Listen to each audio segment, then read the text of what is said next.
ஓம் சாந்தி. எல்லோரும் குஷியாக இருக்கிறீங்களா? 17/12/2025 சாக்கார் முரளி. பாபா சொல்கிறாங்க, இனிமையான குழந்தைகளே, நீங்கள் எண்ணம் சொல் செயல் மூணுத்துலேயுமே ரொம்ப ரொம்ப குஷியாக இருக்கணும்.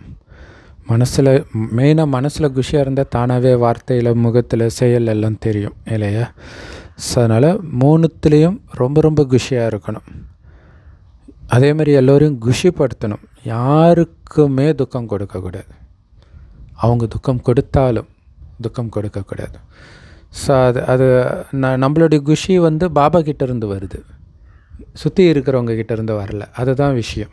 இங்கே நீங்கள் விலகி தான் இருக்கிறீங்க. ஏன்னா இப்போ பாபா கிட்டேருந்து குஷி வராமல் மற்றவர்கள்கிட்டேருந்து நீங்கள் ஆனந்தத்தை எடுத்து சந்தோஷத்தை கொடுக்குறீங்கன்னா ஒரு டைம் இல்லைனாலும் ஒரு டைம் ஏமாந்துடுவீங்க. ஆனால் பாபா கிட்டேருந்து நிரந்தரமாக நமக்கு குஷி வரும். இங்கே இருக்கிறவங்க கிட்டேருந்து நீங்கள் விலகி தான் இருக்கிறீங்க. நீங்கள் பாபா கிட்டேருந்து வரக்கூடிய அந்த குஷியின் சொரூபமாக நீங்கள் இருக்கிறதுனால குஷியாக இருக்கிறீங்க, மற்றவர்கள்னால கிடையாது. ஸோ அப்போ தான் யாருக்குமே துக்கமும் கொடுக்க மாட்டோம். கேள்வி: டபுள் அஹிம்சையாளராக ஆகக்கூடிய குழந்தைங்க ஒரு விஷயத்தில் ரொம்ப கவனம் வைக்கணும். எந்த விஷயத்தில்? ஸோ என் வாயிலிருந்து வர எந்த வார்த்தையும் யாருக்கும் சின்ன துக்கத்தை கூட ஏற்படுத்திடக்கூடாது அப்படிங்கிறதுல ரொம்ப கவனமாக இருக்கணும். ஏன்னா வார்த்தையினால் துக்கம் கொடுக்கறதும் இம்சை தான். இல்லை, நம்மளை ஒருத்தவங்க கஷ்டப்படுத்துகிறாங்கன்றதுனால டக்குன்னு நமக்கு வந்துடும். அது வராமல் பார்த்துக்கணும். இன்றைக்கி அது ஒரு திறமை, நோஸ் கட் பண்ண, இப்படியெல்லாம் நினச்சிக்கிறாங்க. அது தப்பு. அது இம்சை கொடுக்கறது. அவங்க அப்படி தான் இருப்பாங்க, ஆனால் நாம் அப்படி இருக்கக்கூடாது இல்லை. அவர்கள் அப்படி இருந்து அதே போல் நம்மை மாற்றி இருக்கிறார்கள் இல்லையா? அந்த மாதிரி இப்போ நாம் பாபா சொல்கிற மாதிரி இருந்து மற்றவர்களை மாற்றணும். இதுதான் நம்ம வேலை. ஏன்னா நம்ம அமைதி தூதுவர்கள்.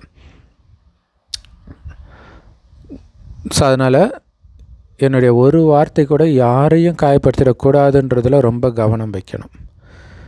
ஏன்னா வார்த்தையினால் துக்கம் கொடுக்கறது கூட இம்சை தான். நாம் தேவதை ஆக போகிறவங்க. அதனால் நடத்தை ரொம்ப ரொம்ப ராயலாக இருக்கணும். உணவு பழக்கங்கள் ரொம்ப உயர்ந்ததாகவும் இருக்கக்கூடாது, ரொம்ப தாழ்ந்ததாகவும் இருக்கக்கூடாது. நம்ம போடுற ட்ரெஸ்ஸு எல்லாமே சரி, ரொம்ப உயர்ந்ததாகவும் இருக்கக்கூடாது, அதே நேரத்தில் பிச்சைக்கார மாதிரியும் இருக்கக்கூடாது. நார்மலாக இருக்கணும். அந்த நடத்தையில் தான் ராயல் இருக்கணும்.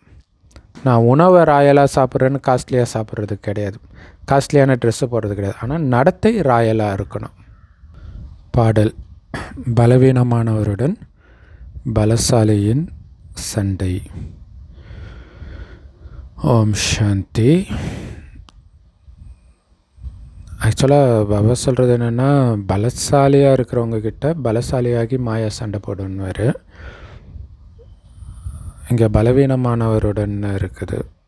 சரி, மேபி தப்பாக இருக்கலாம்னு நினைக்கிறேன். ஓம் சாந்தி. தன்னை ஆத்மான உணர்ந்து உட்கார்றீங்களா? மேலும் பாபாவையும் நினைவு செய்யணும் அப்படின்னு இனிமையிலும் இனிமையான அருமையான குழந்தைங்களுக்கு தினம் தினம் பாபா புரிய வைக்கிறார். எப்படி சொல்லார் பாருங்கள். ஜஸ்ட் அவர் சொல்லலாம் எப்படி உட்காருங்கன்ட்டு. ஆனால் எப்படி குழந்தைங்கள அந்த அன்பு, நேற்று சொன்னார் இல்லையா, அன்பு இல்லாமல் பேசினாலே கோபத்தின் அம்சம்ன்ட்டு, இனிமையிலும் இனிமையான அருமையான குழந்தைங்களுக்கு பாபா தினம் தினம் புரிய வைக்கிறாருன்றார். அட்டென்ஷன் ப்ளீஸ், அதாவது கவனம் கொடுங்க அப்படின்னு சொல்லுவாங்க இல்லையா? அந்த மாதிரி ஆத்ம உணர்வில் உட்காருங்க, அப்பாவை நினைவு செஞ்சுட்டே உட்காருங்க அப்படின்னு தினம் தினம் பாபா புரிய வைக்கிறார். ஸோ ஒன்று, பாபாவுடைய பக்கம் கவனத்தை கொடுக்கணும். எவ்வளவு இனிமையானவர் நம்ம பாபா. ஸோ அவரைத்தான் அன்பின் கடல், ஞானக்கடல்லாம் சொல்கிறோம். ஸோ அப்போ அவர்கிட்ட அவரை பற்றிய சிந்தனையிலே இருக்கணும்ல. அப்போ அவருடைய குழந்தைன்னா நீங்களும் அன்பானவர் ஆகணும்ல. நான் அப்படிப்பட்டவருடைய குழந்தை. ஸோ அப்போ என் நடத்தையை பார்க்கும்போது இது அவரோட குழந்தை தான்னு சொல்லணும் மற்றவங்க அப்படிங்கிறதுல கவனம் கொடுக்கணும். எண்ணம், சொல், செயல் ஒவ்வொரு விஷயத்துலேயும் நீங்கள் எண்ணம், சொல், செயலால் மகிழ்ச்சியாக தான் இருக்கணும். எந்த விஷயம் நடந்தாலும் சரி, நல்ல விஷயமா இருந்தாலும் சரி, கெட்ட விஷயமா இருந்தாலும் சரி. ஏற்கனவே சொன்ன மாதிரி நம்மளுடைய மகிழ்ச்சி பாபா கிட்ட இருந்து அவர் கொடுக்குற ஆஸ்தியிலிருந்து கிடைச்சிட்டு இருக்குது. அவருடைய குணத்தை நினைத்து பார்க்கறதுனால நம்மளுடைய குணம் அப்படி ஆகுது. யாருக்குமே நீங்கள் துக்கம் கொடுக்கக்கூடாது. உலகத்தில் எல்லாம் துக்கம் கொடுக்கும்போது நாம் துக்கம் கொடுக்காமல் இருக்கிறோம் பாருங்கள், அதான் பெரிய விஷயம். பாபா கூட யாரையுமே துக்கப்படுத்துறது கிடையாது. பாபா வந்திருக்கிறது நம்மளை சுகம் நிறைஞ்சவராக ஆக்கிறதுக்காகத்தான். ஸோ அதனால் நீங்கள் கூட யாருக்குமே எந்த விதத்துலையுமே துக்கம் கொடுக்கக்கூடாது. பாபா எப்படியோ அப்படியே நீங்கள் இருக்கணும். அவரை பிரதிபலிக்கக்கூடிய ஒரு கண்ணாடி மாதிரி தான் நீங்கள் இருக்கணும்.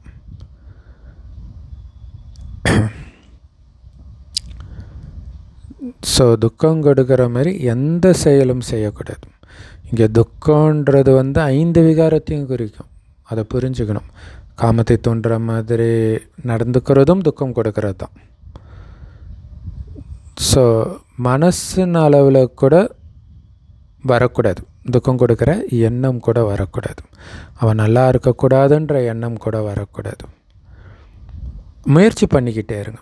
முதல்ல எண்ணம் வரும், ஆனால் முயற்சி பண்ணிக்கிட்டே இருங்க, கடைசியில் அந்த நிலை வந்துடும்ன்றார்.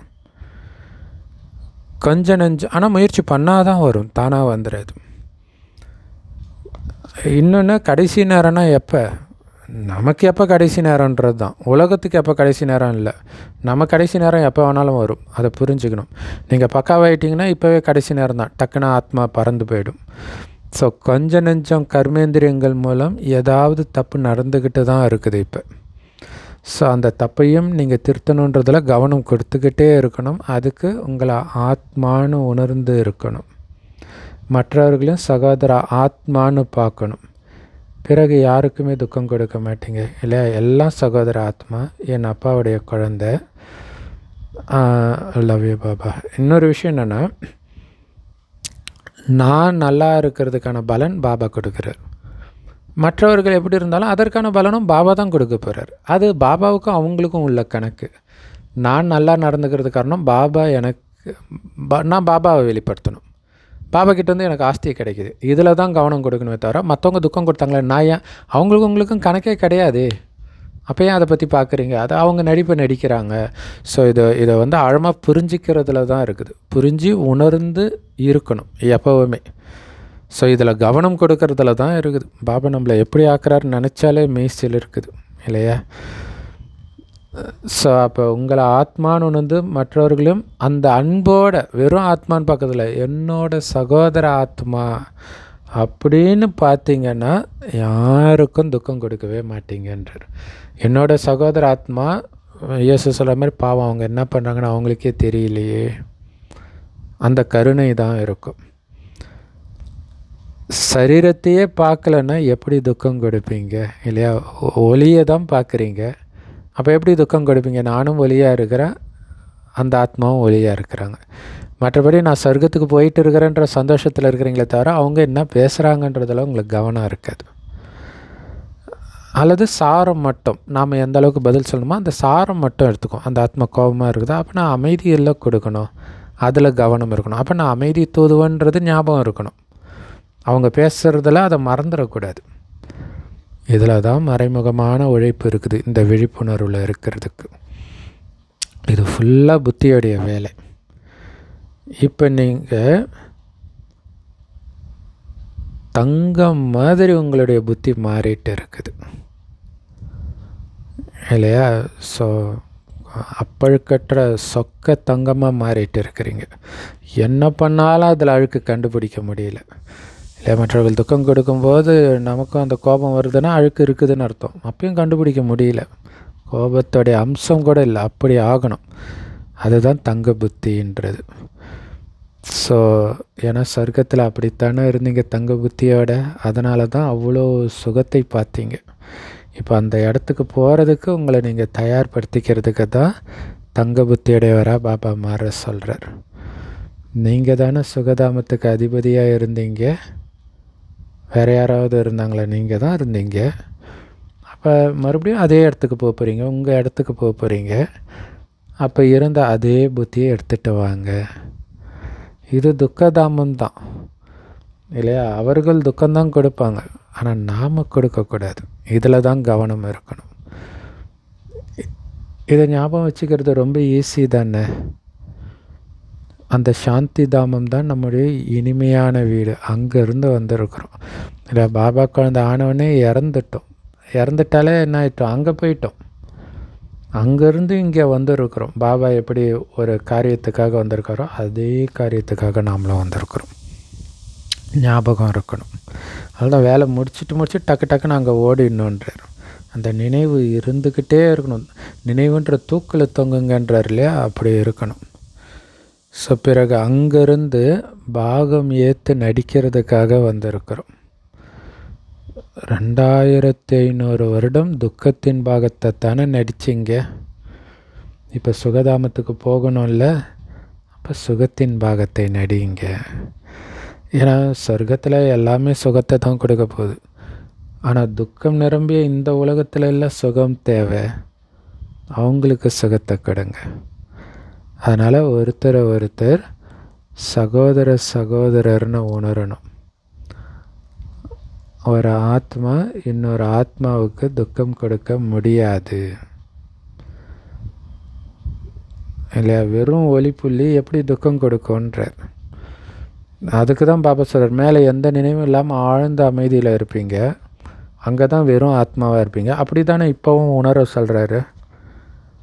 அப்போ அதே ஆழ்ந்த அமைதியில் இருக்கணும்.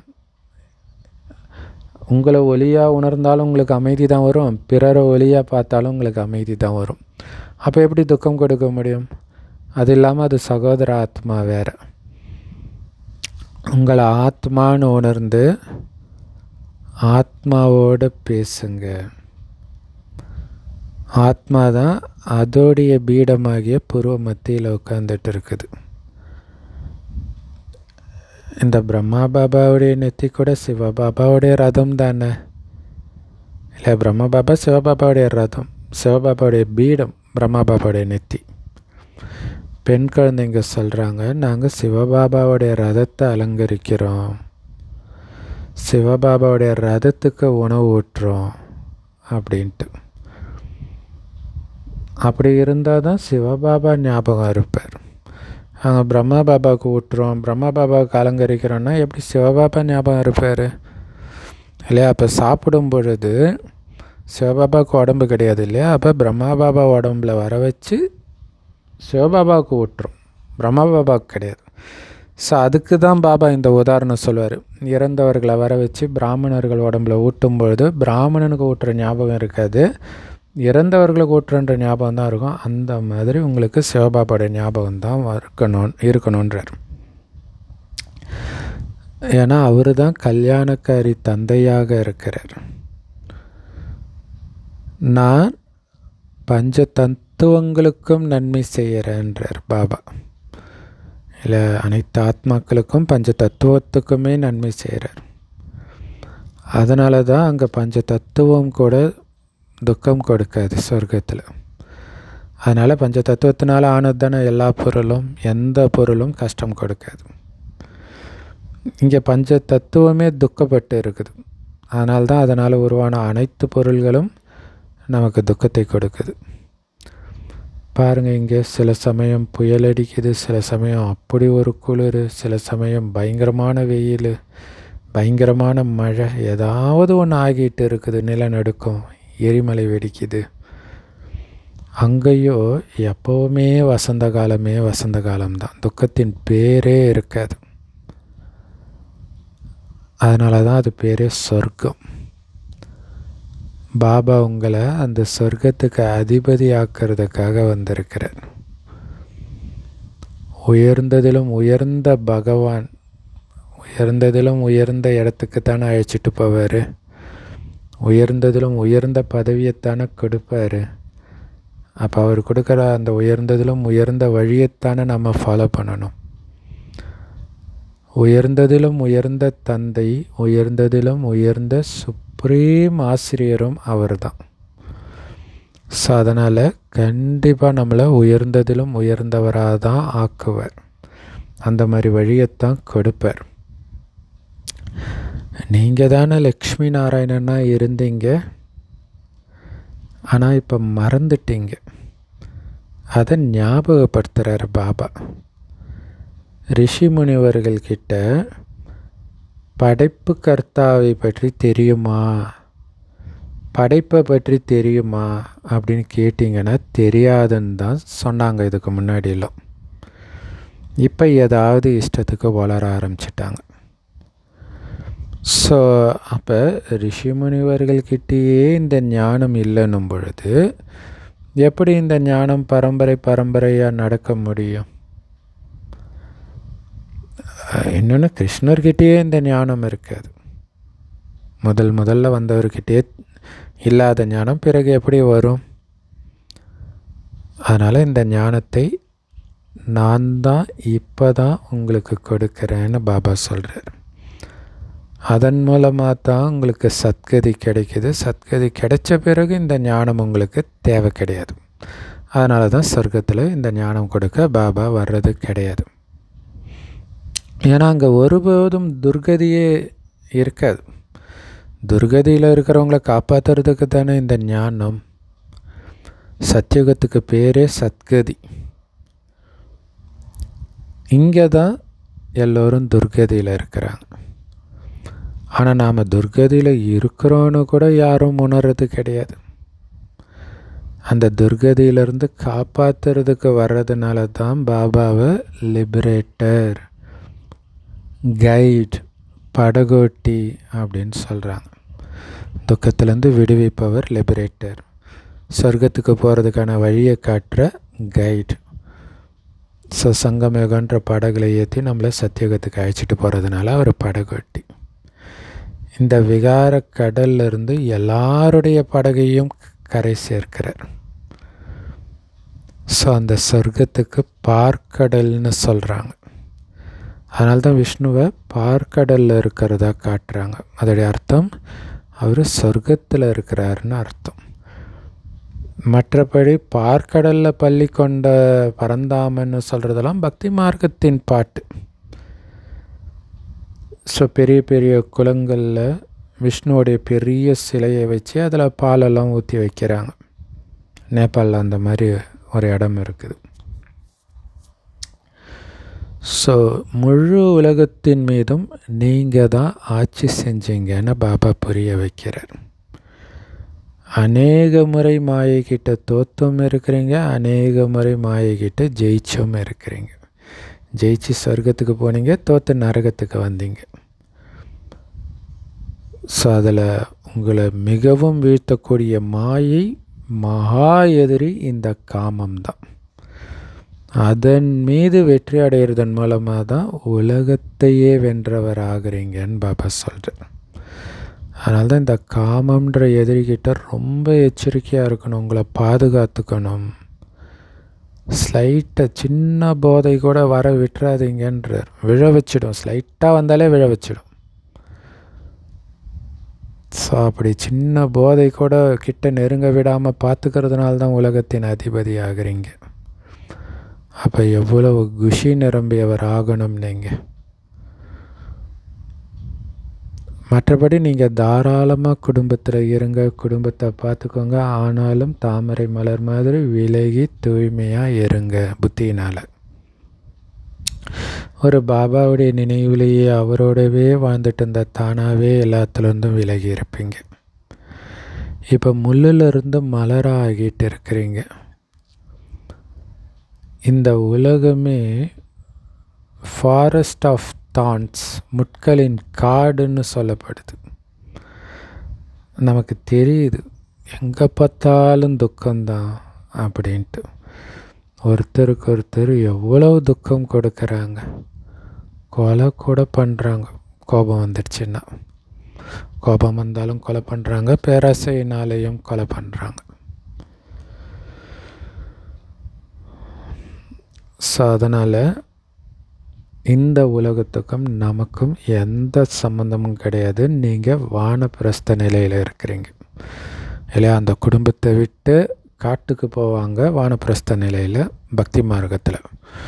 நாம் ஒட்டுமொத்த உலகத்தை விட்டே வானப்பிரஸ்த நிலைக்கு போகிறோம். புத்தியினால் சூக்ஷ்மவதனத்துக்கும் பரந்தாமத்துக்கும் சொர்க்கத்துக்குமே, இந்த 3 இடத்துக்குமே சுற்றிட்டு இருக்கிறோம். ஸோ இனிமேலும் இனிமையான குழந்தைங்க கிட்ட பாபா சொல்கிறார், உங்கள் எல்லாருக்கும் வானப்பிரஸ்த நிலை குழந்தைகளே, வயதான தாத்தா பாட்டின்னு உங்களை புரிஞ்சுக்கோங்கன்றார். சின்ன குழந்தையாக இருந்தாலும் சரி, பெரியவங்களாக இருந்தாலும் சரி, எல்லாருக்கும் வானப்பிரஸ்த நிலை தான், தாத்தா பாட்டி தான். ஏன்னா ஆரம்பத்தில் வந்தது நாம தானே.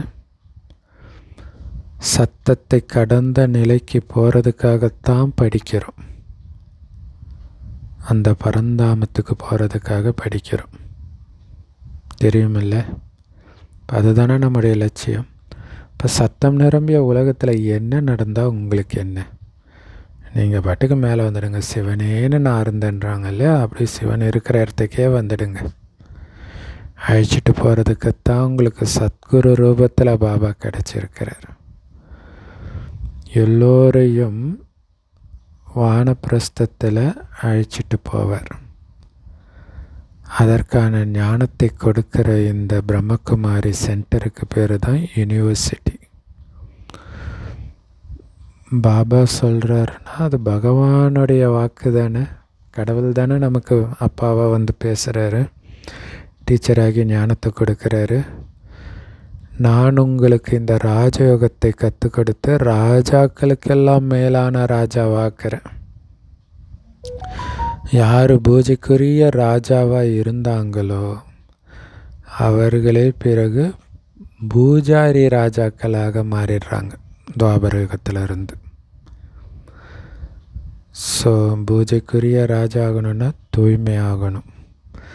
அதனால் குழந்தைகளே நல்ல முயற்சி பண்ணுங்க, நல்ல முறையில் முயற்சி பண்ணுங்க. தெய்வீக குணங்களை தாரணை பண்ணுங்க, அதில் கவனம் இருக்கணும் எப்போவுமே. ஸோ நீங்கள் தாராளமாக சாப்பிடலாம், குடிக்கலாம். பாபா ஒன்றும் பட்டினி கிடக்க சொல்லலை. ஆனால் பாபாவுடைய நினைவு இருக்கணும், தெய்வீக குணத்தை மட்டுமே வெளிப்படுத்தணும்.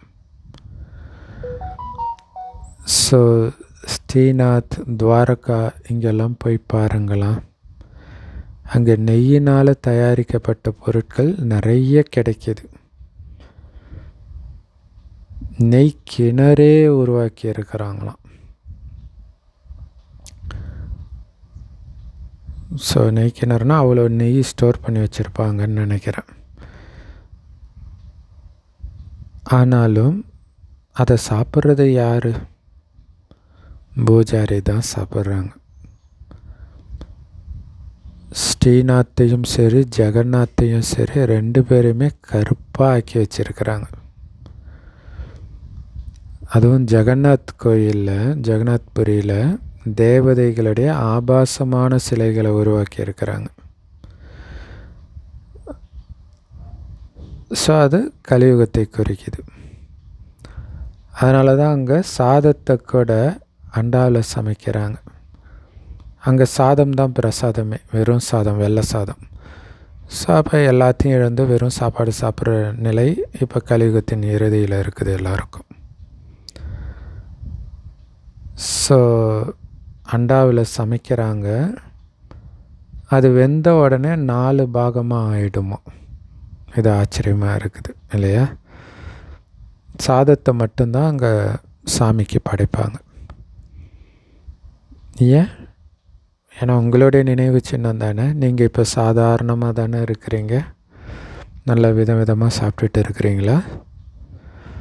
இந்த பக்கம் ஏழைகள், அந்த பக்கம் பணக்காரர்கள்.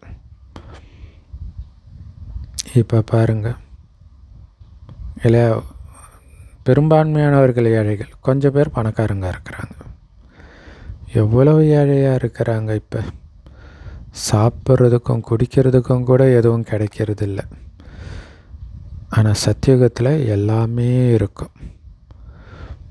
ஸோ அதனால் பாபா ஆத்மாக்களுக்காக வந்து புரிய வைக்கிறார்.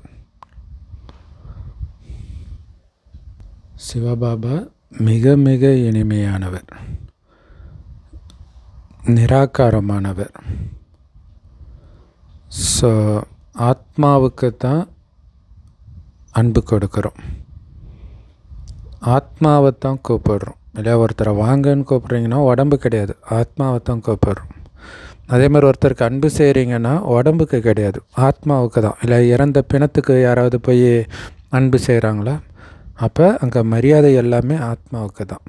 இல்லையா, உயிர் இருக்கிறவர் தான் மரியாதை, உயிர் போயிடுச்சுன்னா பாடி எப்போ எடுக்கிறாங்கன்னு கேட்குறாங்கன்னு சொல்லுவாங்க. ஸோ அப்போ எல்லாமே ஆத்மாவுக்கு தான் மரியாதை. ஸோ உடலோ எரிஞ்சிடுது.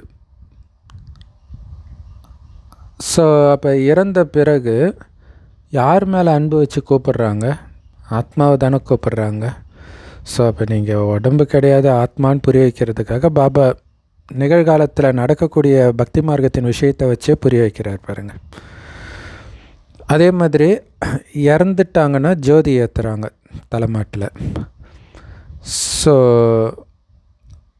இதிலிருந்து என்ன தெரியுது? ஆத்மாவுக்கு இருள் ஏற்படுது அப்படின்னு நிரூபணமாகுது. இல்லை, இறந்த பிறகு இன்னும் அது இருட்டில் தான் போகுது, வெளிச்சத்தில் போகலை, அதாவது நரகத்திலே தான் மீண்டும் ஜென்மம் எடுக்குதுன்னு நிரூபணமாகுது. ஆத்மா உடம்பில்லாமல் தானே இருக்குது, பிறகு இருளுக்கான விஷயம் எப்படி இருக்க முடியும்? சொர்க்கத்தில் இந்த மாதிரி இறந்தால் விளக்கேற்றுற பழக்கமெல்லாம் கிடையாது. இதெல்லாம் பக்தி மார்க்கத்தின் விஷயங்கள். பாபா எவ்வளோ அழகாக புரிய வைக்கிறார். ஞானம் ரொம்ப ரொம்ப இனிமையாக இருக்குது, இல்லை ரொம்ப சிம்பிளாகவும் இருக்குது. இதில் கண்ணை திறந்து கேட்கணும். இல்லை, இது பக்தி கிடையாது. கண்ணை மூடிட்டு சாமியை பார்த்தோன்னே கண்ணை மூடிட்டு வேண்டுவாங்கல்ல, அப்படி கிடையாது. கண்ணை திறந்து, அதாவது விழிப்பு நிலையில் கேட்கணும். ஏன்னா உங்கள் அப்பாவை பார்ப்பீங்க இல்லையா, இதுக்கு முன்னாடியெல்லாம் பெண் குழந்தைங்க பாபாவை பார்த்த உடனே தியானத்தில் போயிடுவாங்களாம். அதேமாதிரி தங்களுக்குள்ளே குழுவில் உட்காந்து கூட தியானத்தில் போவாங்களாம். அது ஒரு விளையாட்டாகவே அப்போ பண்ணிகிட்டு இருந்தாங்க. கண்ணு மூடி இருக்குமா, ஆனால் ஓடிக்கிட்டே இருப்பாங்களாம். அப்படின்னா என்ன அர்த்தம்? அங்கே காட்சியில் பார்த்து அவங்க ஓடுறாங்க. ஸோ இது திட்டத்தட்ட இப்போ வந்து ஏதோ வெர்ச்சுவல் ரியாலிட்டின்னு ஏதோ ஒரு கிளாஸ் கண்ணில் போட்டுட்டு அவங்க வேறு ஒரு உலகத்தில் இருக்கிற மாதிரி இருக்கும், அவங்க பார்க்குற உலகத்தில். ஸோ அந்த மாதிரி தான் ட்ரான்ஸில் இருக்கிறதுமே இருக்கும். ஸோ அப்போ பார்க்குறவங்களுக்கு அதிசயமாக இருந்துச்சு, எப்படி இவங்க கண்ணை மூடிட்டு இதெல்லாம் பண்ணுறாங்க, அவ்வளோ ஆனந்தமாக அப்படின்ட்டு. ஸோ பாபா இதெல்லாம் புரிய வச்சுட்டு இருக்கிறாரு. ஒருத்தர் பார்க்கும் பொழுது நான் சகோதர ஆத்மா கிட்ட பேசுகிறேன், சகோதர ஆத்மாவுக்கு புரிய வைக்கிறேன் அப்படின்னு உணருங்க. என் சகோதரன் அந்த அன்பும் இருக்கணும், அதே நேரத்தில் விலகிய தன்மையும் இருக்கணும். இல்லையா, நீங்கள் எல்லையற்ற தந்தையுடைய ஆலோசனையை ஏற்றுக்க மாட்டீங்களா அப்படின்னு பாபா கேட்குறேன். அப்படின்னு அர்த்தம், ஆத்மான்னு பார்க்க சொல்கிறேன், மறுபடியும் சரீர கவர்ச்சியில் போய் சிக்கிறீங்கன்னா என்ன அர்த்தம்? ஆத்மா சகோதரன் பார்க்கல. அப்போ பாபா சொல்கிறத ஏற்றுக்கலை, எல்லையற்ற அப்பா சொல்கிறத ஏற்றுக்க மாட்டீங்களான்னு கேட்குறாரு. இந்த கடைசி ஒரு பிறவி மட்டும் நீங்கள் தூய்மை ஆகிட்டீங்கனாலே தூய்மையான உலகத்துக்கே அதிபதி ஆகிடுவீங்க. அப்போ பாருங்கள், இத்தனை ஜென்மம் நான் என்னென்ன பாவம் பண்ணுமோ, ஆனால் இந்த ஒரு ஜென்மம் தூய்மை ஆகிட்டாலே இழந்த அத்தனையும் கிடைக்குதுன்னா இப்போ தூய்மையாக இருக்கிறது தானே புத்திசாலித்தனம். ஸோ பாபா நிறைய பேருக்கு புரிய வைக்கிறார். ஒரு சிலர் நாங்கள் கண்டிப்பாக தூய்மை ஆகிடுவோம் பாபான்னு டக்குன்னு சொல்லிடுறாங்க. தூய்மையாக இருக்கிறது நல்லது தானே. குமாரி தூய்மையாக இருக்கும்போது எவ்வளோ மரியாதை பாருங்கள், எல்லோரும் அந்த குமாரிக்கு தலை வணங்குறாங்க. ஆனால் அந்த பொண்ணை கல்யாணம் பண்ணிக்கிட்டால் அந்த பொண்ணு பூஜாரி ஆகிடுறா. அப்படின்னு அர்த்தம், எல்லாருக்கும் தலை வணங்க ஆரம்பிச்சிடுறா. ஸோ அதனால் தூய்மை நல்லது தானே. தூய்மை இருந்துச்சுன்னா சுகம் சாந்தியும் இருக்குது. எல்லாமே தூய்மையை பொறுத்தது தான். இல்லை, தூய்மை இருக்கிற இடத்துல சுகமும் இருக்கும், அமைதியும் இருக்கும். அதனால் தூய்மையாக இருங்க. மெயினாக காமத்திலேருந்து விடுபட்டு இருக்கணும். அடுத்தது எல்லா விகாரத்துலேருந்துமே விடுபட்டு இருக்கணும். எந்த அளவுக்கு எல்லா விகாரத்துலேருந்தும் விடுபட்டு இருக்கீங்களோ அந்தளவுக்கு ஆனந்தமாக இருப்பீங்க. ஹே பதித்த பாவனா வாங்க அப்படின்னு கூப்பிடுறீங்க, தூய்மையாக்க வாங்கன்னு தானே கூப்பிடுறீங்க. இப்போ தூய்மை ஆகணும் இல்லை? ஸோ தூய்மையான உலகம் சொர்க்கம். அங்கே ராவணனுக்கே வேலை கிடையாது, ஏன்னா அது பேரே ராமராஜ்யம். ராவண ராஜ்யம்ன்றது இதுதான். சொர்க்கத்திலேயோ எல்லோரும் பால் பாயாசம் மாதிரி ஒருவருக்கொருவர் இனிமையாக இருப்பாங்க. அங்கே தான் உண்மையான தர்மத்தின் ராஜ்யம் நடக்கும். பிறகு ராவணன் எங்கேருந்து அங்கே வந்தான்? ஆனால் ராமர் வாழ்ந்த காலத்தில் ராவணன் வாழ்ந்ததாக சொல்லியிருக்கிற அந்த ராமாயணத்தை எவ்வளோ அன்பாக உட்கார்ந்து சொல்கிறாங்க. இதெல்லாம் பக்தி மார்க்கம். உண்மையில் அப்படிலாம் நடக்கலை. பெண் குழந்தைங்க சாட்சாத்காரத்தில் நடனம் ஆடுறாங்க. உண்மை என்ற படகு ஆடும் அசையும் ஆனால் மூழ்காதுன்னு பாடுறாங்க இல்லையா? ஸோ யோசிச்சு பாருங்கள், மற்ற சத் சங்கத்துக்கு போகிறதுக்கு யாராவது தடை விதிக்கிறாங்களா? இங்கே எவ்வளவு தடுக்கிறாங்க. அதான் சத்தியம்ன்ற படகுக்கு தான் இந்த தடையெல்லாம் வரும். பாபா உங்களுக்கு ஞானத்தை கொடுக்கிறார். நீங்கள் பிரம்மா குமாரிகளாகிறீங்க. கண்டிப்பாக பிராமணர்களாக ஆகணும் இல்லையா? பிராமணர் ஆனால் தான் பாபாவுடைய ஞானத்தை எடுப்பீங்க. ஞானத்தை எடுத்தாலே பிராமணர் ஆகிறீங்கன்னு அர்த்தம். பாபா இருக்கிறதே சொர்க்கத்தை ஸ்தாபனை செய்வதற்காகத்தான். அப்போ கண்டிப்பாக நாம் சொர்க்கத்தின் அதிபதி ஆகணும் இல்லையா? நம்ம அப்பா உருவாக்குற சொர்க்கத்தின் அதிபதியாக நாம் தானே ஆகணும்.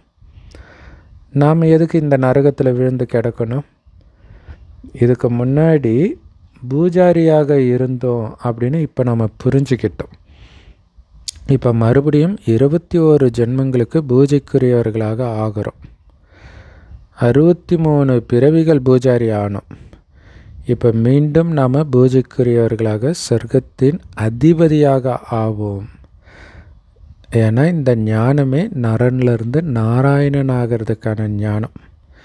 நான் உங்களை ராஜாக்களுக்கெல்லாம் மேலான ராஜாவை ஆக்குறேன்னு பாபா சொல்கிறார். பதித்தமான ராஜாக்கள் பாவனமான ராஜாக்களை வணங்குறாங்க கோயில் கட்டி. ஒவ்வொரு மகாராஜாவின் அரண்மனையிலும் கண்டிப்பாக கோயில் இருக்கும் துவாபரகத்திலிருந்து. ஸோ அந்த கோயில் கூட ராதை கிருஷ்ணருக்கோ அல்லது லக்ஷ்மி நாராயணருக்கோ அல்லது ராமர் சீதைக்கோ இருக்கும். இப்போயோ பிள்ளையார் ஆஞ்சநேயருக்கெல்லாம் கூட கோயில் கட்டிகிட்டு இருக்கிறாங்க. பக்தி மார்க்கத்தில் எவ்வளோ குருட்டு நம்பிக்கை இருக்குது பாருங்கள். ஸோ உண்மையிலே சத்தியுகத்தில் நாம் தான் ஆட்சி செஞ்சோம். பிறகு துவாபரகத்திலிருந்து விகார மார்க்கத்தில் விழுந்துகிட்டே வந்துட்டோம். இது நம்முடைய கடைசி பிறவி அப்படின்னு பாபா நமக்கு புரிய வைக்கிறார்.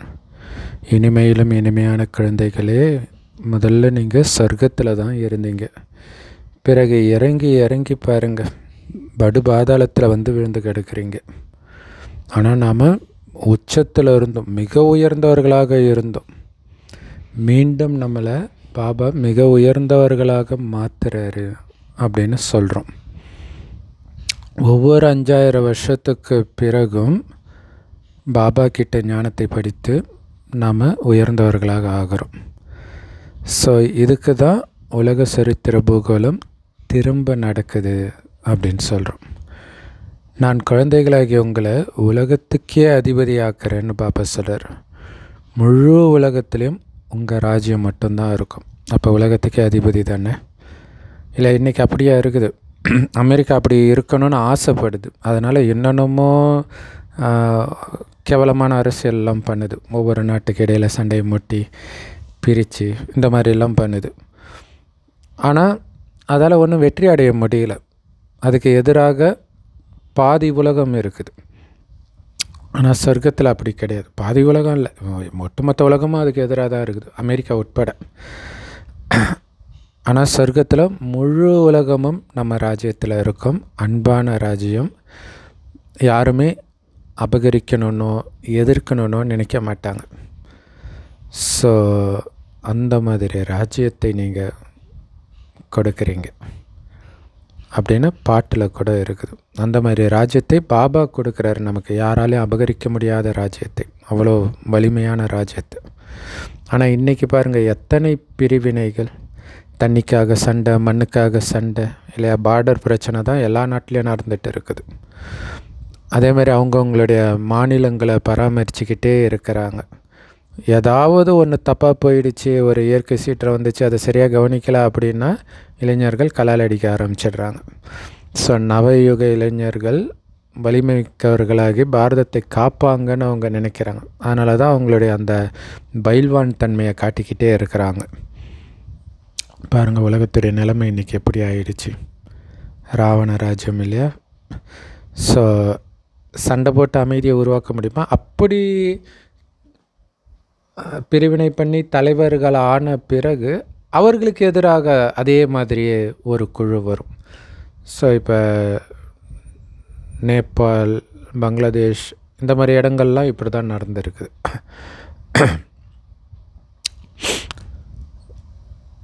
ஏற்கனவே இருக்கிற அரசாங்கத்துக்கு எதிராக போராட்டம் நடத்தி ஆட்சியை பிடிப்பாங்க, அப்புறம் இவங்களுக்கு எதிராக இன்னொருத்தர் போராட்டம் பண்ணுவாங்க. ஸோ ஒவ்வொரு நாட்டிலையும் இது நடக்குது. ஏன்னா இது அசுர சம்பிரதாயம் இல்லையா. நீங்கள் தெய்வீக சம்பிரதாயத்தினராக ஆகிட்டு இருக்கிறீங்க, நம்ம ராஜ்யமே உருவாகிட்டு இருக்குது மறைமுகமாக. ஸோ அதனால் நம்ம அமைதியாக தான் இருக்கணும். ஏன்னா நம்ம ராஜ்யமே அமைதியான ராஜ்யம். தேவதைகளுக்கும் அசுரர்களுக்கும் இடையில் எப்படி சண்டை நடக்கும்? தேவதைகள் சண்டை போடுவாங்களா? தேவதைகளும் சண்டை போட மாட்டாங்க. தேவதைகள் ஆகிட்டு இருக்கிற நாமளும் சண்டை போட மாட்டோம். இன்னொன்று, தேவதைகள் இருக்கிற இடத்துல அசுரர்கள் கிடையாது சண்டை போடுறதுக்கு. இங்கே சுற்றி அசுரர்கள் இருக்கிறாங்க, ஆனாலும் நம்ம சண்டை போடுறது கிடையாது. ஏன்னா இரட்டை அஹிம்சைவாதிகளாக நாம் ஆகிறோம். ஸோ எல்லா பிரச்சனைக்கும் முக்கியமான காரணம் காமம். அதிலிருந்தும் நாம் விடுபடுறோம். அப்புறம் எப்படி நாம் மற்றவர்களுக்கு துக்கம் கொடுப்போம்?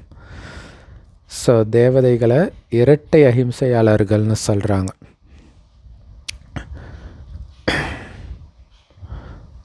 ஸோ ஒருத்தரை வார்த்தை மூலமாக திட்டுறது கூட துக்கம் கொடுக்கறது தான், இம்சை, அதுவும் இம்சை தான் அப்படின்னு பாபா புரிய வைக்கிறார்.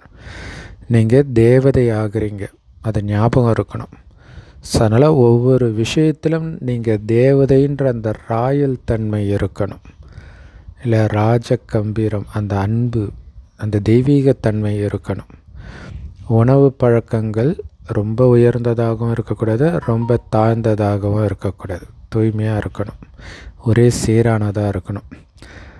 ராஜாக்கள் ரொம்ப கம்மியாக தான் பேசுவாங்க. ஸோ அதனால தான் அந்த மணிரத்னம் படம் எல்லாருக்கும் பிடிச்சதுக்கு காரணம் அது ஒரு காலத்தில் நம்முடைய குணமாக இருந்தது, அதனால் பிடிச்சிருக்குது. கம்மியாக பேசுவாங்க. பிரஜைகளுக்கு கூட ராஜா மேலே ரொம்ப அன்பு இருக்கும். ஆனால் இங்கே அப்படியா இருக்குது இல்லையா? ஆட்சிக்கு வந்த உடனே அவங்களுக்கு எதிராக புழுதிய வாரி இறைக்கிறது பழக்கமாயிடுச்சு. எவ்வளோ புரட்சிகள். ஸோ இப்படிப்பட்ட நிலைமை ஆகும் பொழுது தான் நான் உலகத்தை அமைதிப்படுத்துகிறேன் அப்படின்னு பாபா சொல்கிறார். ஸோ எல்லோரும் ஒற்றுமை ஆகணும், ஒன்றாகணும் அப்படின்னு அரசாங்கம் விரும்புது. எல்லோரும் சகோதரர்களாக இருக்கிறாங்க. ஆனால் இதுவோ விளையாட்டு, அது முடியாது இல்லையா? எல்லாம் சகோதரர்கள் தான், ஒன்றா இருக்கணும்னு ஆசைப்படுறாங்க, ஆனால் நடக்கிறது கிடையாது. ஏன்னா இந்தியா சுதந்திரம் அடையிறதே ஒருத்தரை துரத்தி தான் அடையுது இல்லையா? ஸோ அந்த குணம் அப்படியே இருக்குது. ஆனால் நீங்கள் எந்த கவலையும் படாதீங்கன்னு பாபா சொல்கிறார். நம்முடைய ராஜ்யம் உருவாகிட்டு இருக்குது. இப்போவோ தானியம் கிடைக்கிறதே கஷ்டமாக தான் இருக்குது. ஆனால் சொர்க்கத்தில் எவ்வளவு தானியம் இருக்குன்னா பைசா கொடுக்காமலே எவ்வளவு வேணுமோ அவ்வளவு கிடைச்சிக்கிட்டே இருக்குன்றார். அவ்வளவு விளைச்சல் இருக்கும் இல்லையா? அங்கே எல்லாருக்கும் எல்லாமும் இருக்கும், அதனால் பிரச்சனை கிடையாது. ஸோ இங்கே அது மாதிரி அதிக விளைச்சல் வருதுன்னு வச்சுக்கலாம். குறிப்பாக தக்காளிக்கு அந்த மாதிரி ஆகும். சில சீசனில் நிறைய காய்க்கும், அப்படியே குப்பைத்தொட்டில் கொட்டிட்டு ரோட்லேயே போட்டு வண்டி ஏற்றிட்டு போயிட்டே இருப்பாங்க. ஏன்னா அதை எடுத்துகிட்டு போய் விற்கிறதுக்கு ஆகிற செலவு கூட வராது, அதனால் அவங்க அப்படி பண்ணிடுறாங்க. ஏன்னா இங்கே காசு முக்கியமாக இருக்குது, அங்கே காசு முக்கியமாக கிடையாது. அதனால் எவ்வளோ வேணாலும் யார் வேணாலும் எடுத்துக்கலாம். அப்போ எப்படி இருக்கும் உலகம்னு யோசிச்சு பாருங்கள். இப்போ அந்த தெய்வீக ராஜ்யத்தை பாபா ஸ்தாபனை பண்ணிகிட்ருக்கிறார். ஸோ நான் எவ்வளவு ஆரோக்கியத்தை குழந்தைங்களுக்கு கொடுக்குறேன்னா, அங்கே ஒருபொழுதும் எந்த விதமான நோயும் இருக்காது, சின்ன தலைவலி கூட இருக்காது அப்படின்னு பாபா உத்தரவாதம் கொடுக்குறார். ஸோ அதுக்கு நீங்கள் பண்ண வேண்டியதெல்லாம் உங்கள் நடத்தையை தெய்வீகமாக மாற்றணும், தேவதைகள் மாதிரி ஆக்கிக்கணும். ஸோ மந்திரிகள்லாம் இருக்கிறாங்கன்னா அவங்களுக்கு ஏற்ற மாதிரி யுக்தியாக நீங்கள் புரிய வைக்கணும். ஸோ கருத்துக்கள் எழுதும்பொழுது ரொம்ப நல்லா எழுதுகிறாங்க. பிரம்மகுமாரி இயக்கம் ஒரு நல்ல இயக்கம், இந்த மாதிரி கருத்து எழுதுகிறாங்க. ஆனால் நீங்களும் புரிஞ்சுக்கோங்க அப்படின்னு சொன்னீங்கன்னா, எனக்கு நேரம் இல்லைங்க அப்படின்னு சொல்லுவாங்க. ஸோ நீங்கள் பெரியவங்க இதை பற்றி பேசுனீங்கன்னா ஏழைகளும் இதை கேட்பாங்க அப்படின்னு நம்ம சொல்கிறோம். ஏன்னா மைக்கு உருவாக்கணும் இல்லையா? இப்போ எல்லாருடைய தலை மேலேயும் காலன் நின்றுட்டு இருக்கிறோம். யமன் எந்த நேரமும் மரணம் வரும். ஸோ இன்றைக்கி நாளைக்குன்னு நீங்கள் தள்ளி போட்டுக்கிட்டே இருந்தீங்கன்னா திடீர்னு மரணம் உங்களை சாப்பிட்டுடும். ஸோ கும்பகர்ணனை மாதிரி தூங்கிட்டு இருக்கிறீங்க.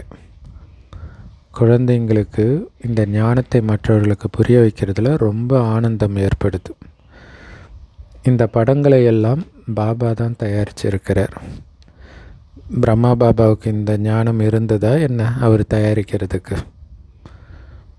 உங்களுக்கு லௌகீக தந்தைக்கிட்ட இருந்த ஆஸ்தி கிடைக்கும், பரலௌகிக தந்தைக்கிட்ட இருந்த ஆஸ்தி கிடைக்குமே தவிர இந்த அலௌகிக தந்தைக்கிட்ட இருந்து கிடைக்காது. அலௌகிக தந்தைனா யார்? பிரம்ம பாபா. இவர் இடைத்தரகர், பாபாவுக்கும் உங்களுக்கும் இடையில் உள்ள தரகர். ஸோ அதோடைய நினைவு தான் பிராமணர்கள். நிறைய பேர் கேட்பாங்க, கடவுளுக்கு நமக்கு எதுக்கு இடைத்தரகர்னு. ஆனால் அது அப்படித்தான் இல்லை. ஏன்னா ஒருத்தர் உடம்பு மூலமாக தானே பாபா இந்த ஞானத்தை கொடுக்க முடியும், அவருக்கு உடம்பு கிடையாது. ஆனால் பிரம்மா வெறும் இடைத்தரகர் தானே தவிர அந்த ஆஸ்தி ஒன்றும் பிரம்மாவுடையது கிடையாது. அதனால் நீங்கள் பிரம்மாவை நினைவு செய்ய வேண்டியது கிடையாது. பிரம்மா பாபாவே சொல்கிறாரு, என்கிட்டேருந்து உங்களுக்கு எதுவும் கிடைக்காது, நானும் உங்களை மாதிரி தான் படிக்கிறேன். ஸோ எனக்கும் உங்களை மாதிரி சிவபாபா கிட்டேருந்து தான் ஆஸ்தி கிடைக்கிது. அதனால் உங்களை மாதிரி நானும் சிவபாபாவை தான் நினைக்கிறேன், நீங்களும் சிவபாபாவை தான் நினைக்கணும் அப்படின்னு பிரம்மா பாபாவும் சொல்கிறார். ஸோ ஆஸ்தி ரெண்டு விதமாக இருக்குது. எல்லைக்குட்பட்ட ஆஸ்தி எல்லைக்குட்பட்ட தந்தை கொடுக்கிறார், எல்லைக்கு அப்பாற்பட்ட ஆஸ்தியை எல்லையற்ற தந்தை கொடுக்கிறார். பிரஜாபிதா பிரம்மா என்ன ஆஸ்தி கொடுப்பார்? அவர்கிட்ட என்ன ஆஸ்தி இருக்குது? என் ஒருவனை நினைவு செய்யுங்கன்னு சிவபாபா தான் சொல்கிறார்.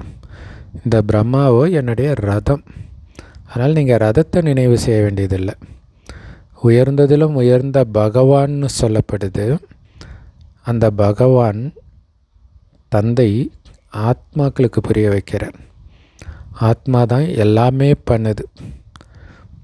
ஒரு சட்டையை அவுத்துட்டு இன்னொரு சட்டையை போடுற மாதிரி ஒரு உடலை விட்டுட்டு இன்னொரு உடலை எடுக்குது. எப்படி பாம்பு தோல் உரிக்குது இல்லையா, அந்த மாதிரி இன்னொரு தோல், அதாவது இன்னொரு உடலை எடுக்குது ஆத்மா. அதே மாதிரி வண்டு குளவியும் நீங்கள் தான். குளவி மற்ற பூச்செல்லாம் தன்னுடைய கூட்டுக்கு எடுத்துகிட்டு ஜுன்னு ஊதி ஊதி குளவி ஆக்கிடுமா. அந்த மாதிரி நாம் மற்றவர்களுக்கெல்லாம் இந்த ஞானத்தை பூம் பூம்னு ஊதி ஊதி பாபா குழந்தையை ஆக்கிடுறோம், பிராமணர்களை ஆக்கிடுறோம். ஸோ இந்த ஞானத்தை சொல்லி சொல்லி நீங்கள் யாரை வேணாலும் உலகத்துக்கு அதிபதி ஆக்க முடியும். ஸோ அப்போ கிங் மேக்கர் நாம் இல்லையா? நம்மளை கிங்காக மேக் பண்ணுறது பாபா, நம்மளும் மற்றவர்களை கிங் மேக்கர் ஆக்குறோம். உங்களை உலகத்துக்கே அதிபதி ஆக்கக்கூடிய அப்படிப்பட்ட தந்தையை ஏன் நினைக்க மாட்டீங்க? ஏன் நினைவு செய்ய மாட்டீங்க? நினைவு செய்யணும் தானே. ஸோ அந்த தந்தை இப்போ இருக்கிறார். அப்படி இருக்கும்போது ஏன் ஆஸ்தி எடுக்கக்கூடாது? நேரம் இல்லையே அப்படின்னு ஏன் சொல்கிறீங்க? பாபாவை நினைக்க நேரம் இல்லையா? முரளி கேட்க நேரம் இல்லையா?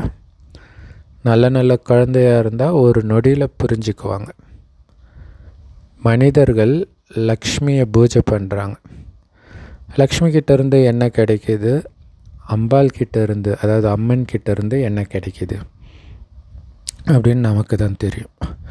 லக்ஷ்மியோ சொர்க்கத்தின் தேவி, அவங்கக்கிட்ட பணத்தை பிச்சை கேட்குறாங்கன்றார். அப்போ பாருங்களாம், பக்தி பண்ணுறது பிச்சை எடுக்கிறதுன்றார் பாபா. ஆனால் அவங்க சொர்க்கத்தின் தேவி, ஆனால் உலகத்துக்கே அதிபதி ஆக்கிறதோ அம்பாள், அது நாம தான். ஸோ எல்லா விருப்பங்களையும் பூர்த்தி செஞ்சிடுறாங்க. கரெக்டு தானே? சூப்பர் இல்லை?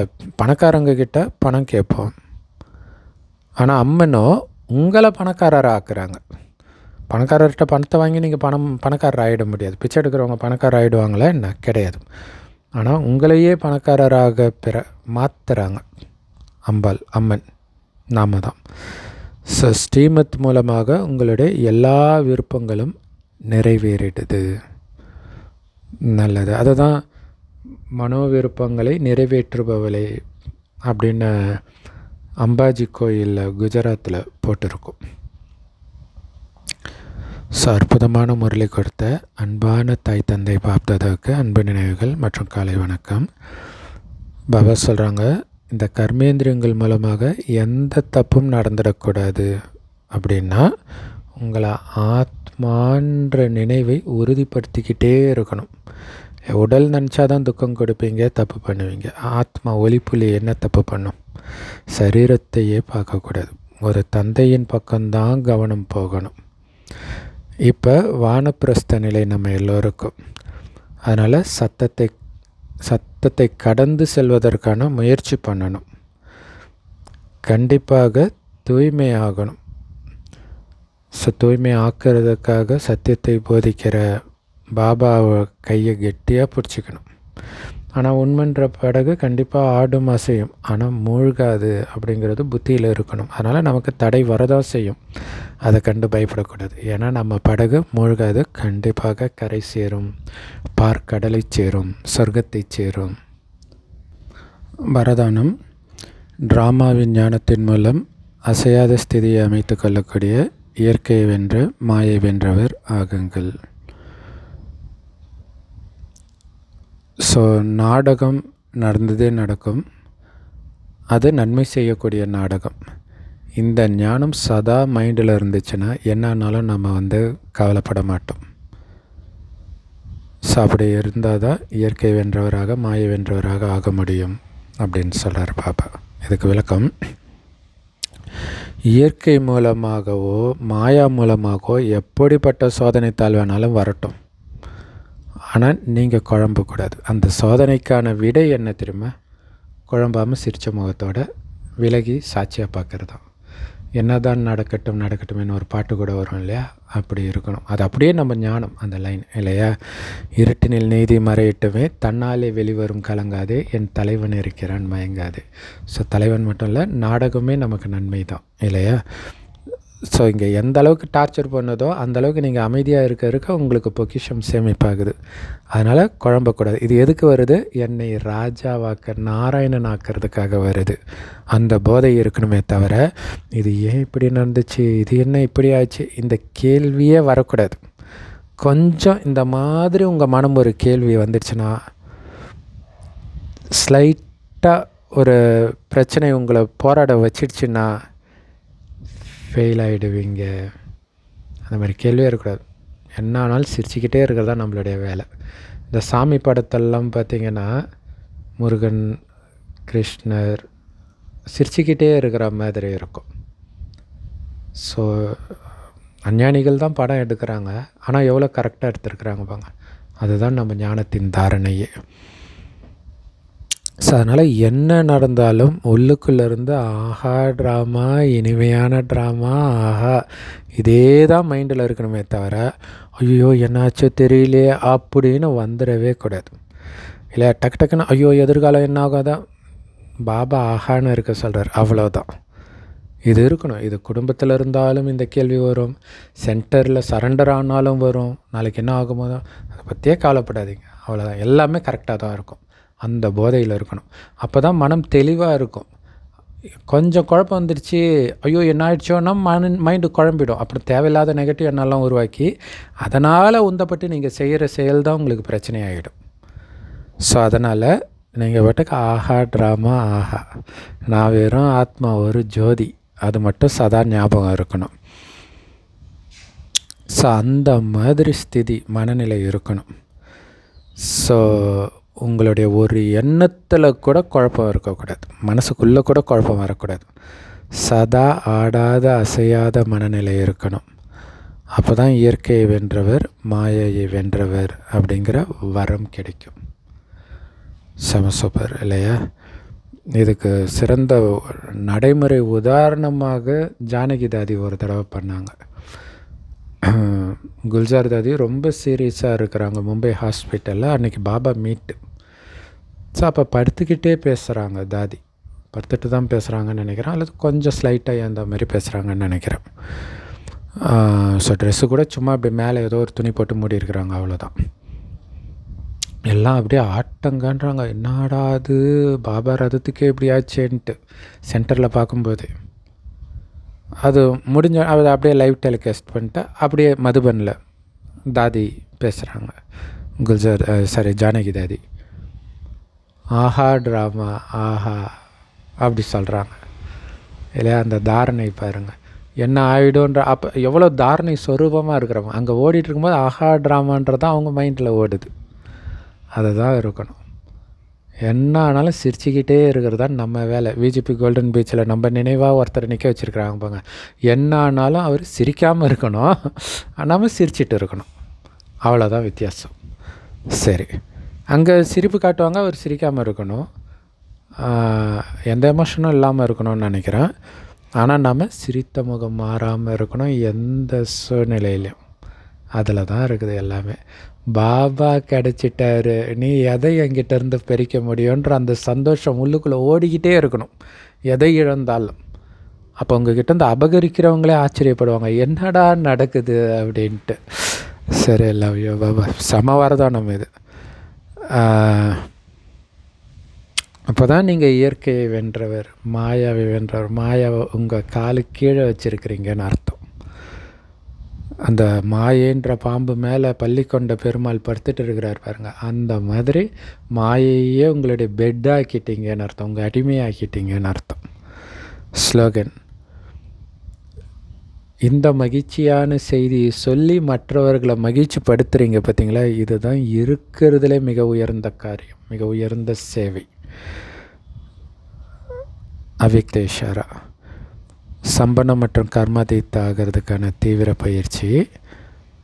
மகாரதிகளுடைய புருஷார்த்தம் விசேஷமாக இதுதான் நடக்கும். என்ன அப்படின்னா, இந்த பழைய உடம்பில் அப்பப்போ ஏதாவது நோய் இதெல்லாம் வரும். பழைய உலகத்தில் ஏதாவது பிரச்சனை அப்பப்போ வரதான் செய்யும். ஆனால் இது எதுவுமே உங்களுடைய சிரேஷ்ட ஸ்திதியை கீழே எடுத்துகிட்டு வந்துடக்கூடாது, அதாவது குழப்பத்தில் வந்துடக்கூடாது. அதே தான் வரதானத்தில் உள்ளது தான். ஆஹா பாபா ஆஹா, ஆஹா ட்ராமா ஆஹா, ஆஹா பிராமண வாழ்க்கையே ஆஹா. அதிலிருந்து கொஞ்சம் கூட கீழே இறங்கிடக்கூடாது. இதுதான் மகாரதிகளுடைய பயிற்சி. அதேமாரி உடம்புல நோய் வந்தாலும் சரி, ஆஹா ட்ராமா ஆஹா தான். அவர்களுடைய சிந்தனையில் ஒன்று ஆத்மாவை பற்றிய சிந்தனை, சுய சிந்தனை இருக்கணும், அல்லது ஞானத்தை சிந்தனை பண்ணணும், இல்லையா மற்றவர்களுக்கு சேவை செய்கிறத பற்றி சுப சிந்தனை இருக்கணும். இந்த 3 விதமான சிந்தனை மட்டும்தான் நடக்கணுமே தவிர, ஐயோ சுற்றி இப்படி ஆயிடுச்சு அப்படி ஆயிடுச்சு இந்த மாதிரி சிந்தனையே வரக்கூடாது. அதுக்கு பேர் தான் கர்மாதீத்த மனநிலை அப்படின்னு பாபா சொல்கிறார். நான் powerful Murli. Love you Bap Dada. Thank you Bap Dada. குஷியாக இருங்க, குளிர்ச்சியாக இருங்க.